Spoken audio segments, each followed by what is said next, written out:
Morning. This is Nita and Miss Panda with the Timepiece Garden, and she has gone under the fence and is out in the field. That was the place for her to be this morning. Place for me to be this morning is in here harvesting elderberries. I didn't make it to it last night. So far I've been really lucky. The birds have been excited about the sunflowers and the sunflower seeds and have not buffeted my elderberries, which is awesome. It's just more for me, but I can't, you know how it is. It's lasted for a day or two. Need to get over here and get my stuff harvested, get it in the fridge. Having said that, I have plans tonight, so I won't be able to do anything with anything this afternoon. So if I don't get it done this morning, I'm not going to get it done. So the goal is to harvest, start with the elderberries and kind of work my way down, check my crookneck squash, because I might have, where are they at? There they are. There might be some, I can see an orangey, which means a pepper getting ready to turn. Colors over there I need to harvest. See 2 tomatoes I need to harvest. There's Miss Panda Bear.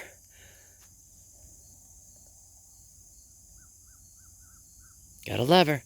Then I gotta go to garden 2 and do some harvesting over there as well on the cucamelons, etc. So I'm also gonna take the shade cover down. It is not required. We might hit 88 degrees, so our high heat is done, and I need to go ahead and get the shade cover off. I have weeding to do, but I'm probably not going to get to that today. Just thought processes. We may or may not have a week worth of rain coming, so I want to go ahead and get the black woven fabric cut for this strip. So harvesting and cutting this is probably all I'm going to get done before I actually got to go and do what I got to do. So let me get on and get started, and I'll talk to you in a few minutes.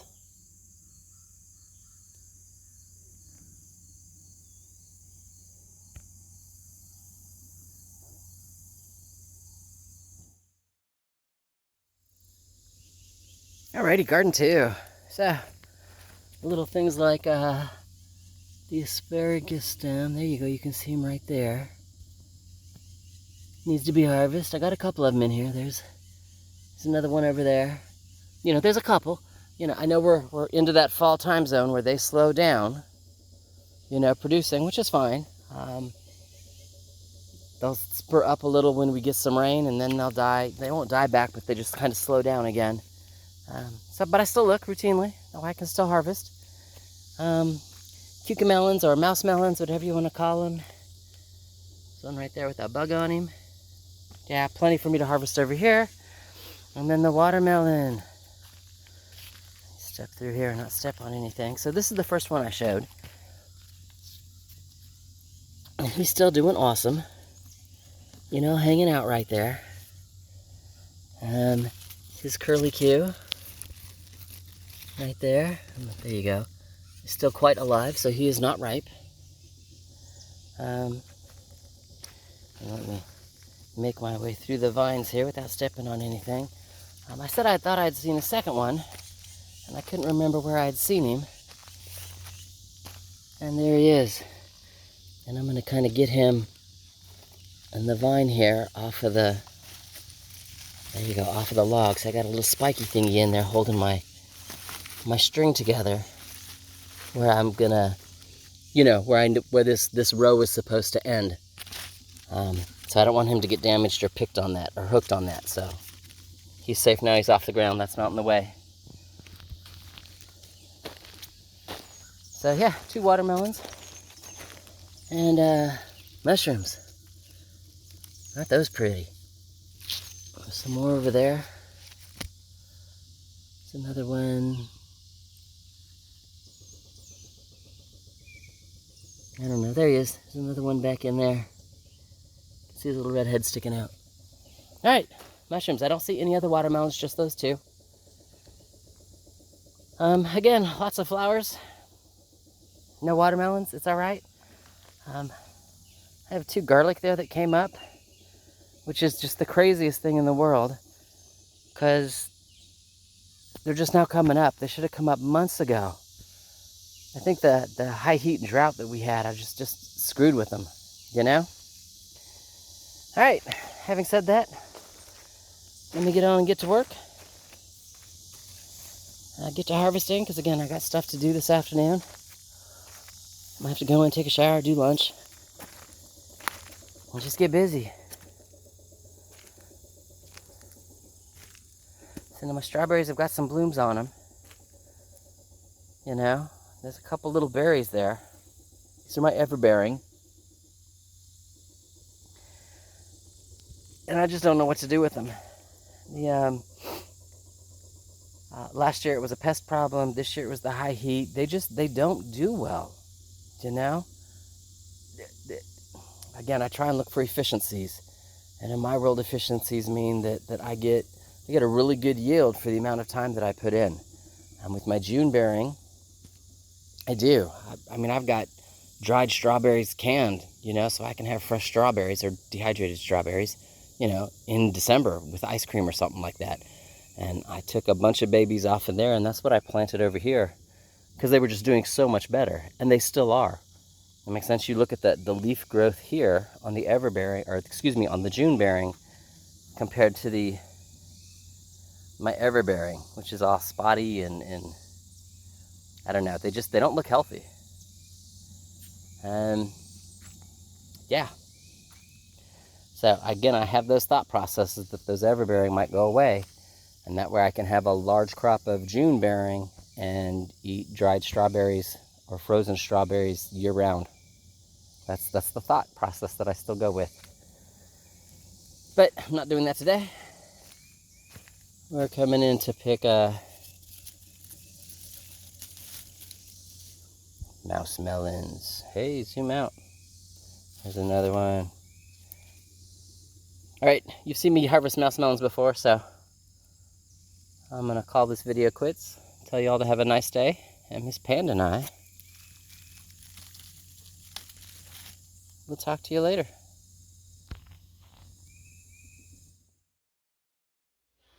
Alrighty then, this morning's harvest. You know, peppers, cucumber, crookneck squash, peppers, mouse melons, bag of elderberry, lots of stuff. Yeah, so I'm not gonna get to the black woven fabric today.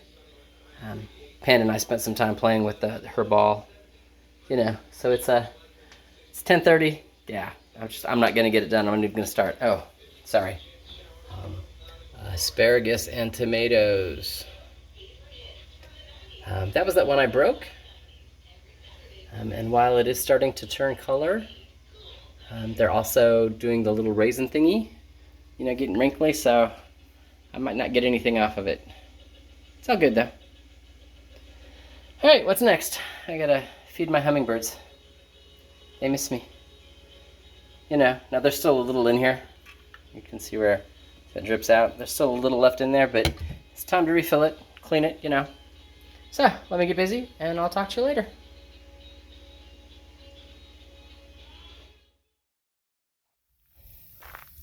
All right, probably the last video for today.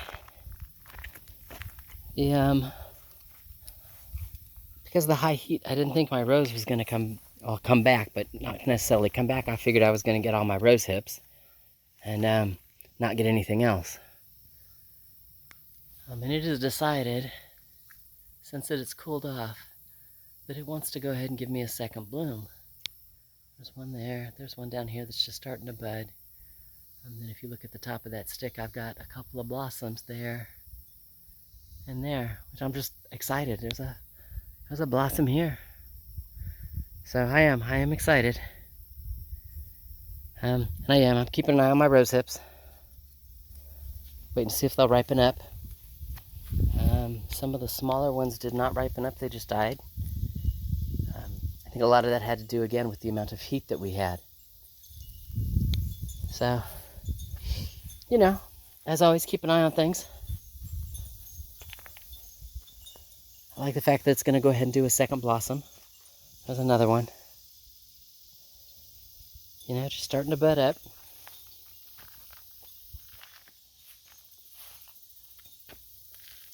And then right there, see if I can zoom in on it.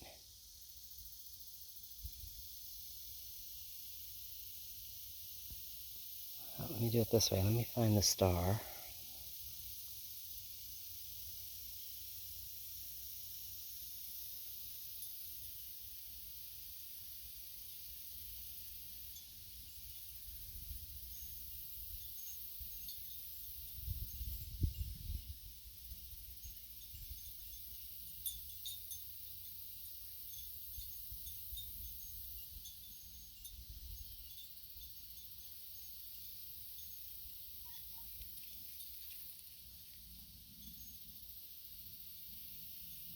Anyway, there was a rose hip that has started to turn.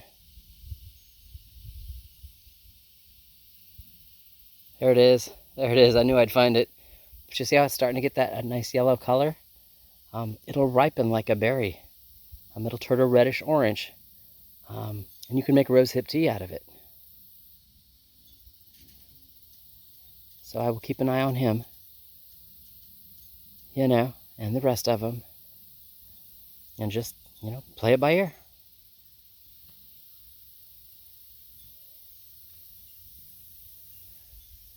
I know I don't show them often. My Rose of Sharon is doing awesome. See, even my baby one way back there at that tree has got a bloom on it. He didn't bloom last year. He's blooming this year. I don't know. Maybe they just needed some extreme heat to wake them up. I don't know. No clue. All right. Panda's already. Let's go back in the house, Mom. It's hot outside. So, Miss Panda and I will talk to you later.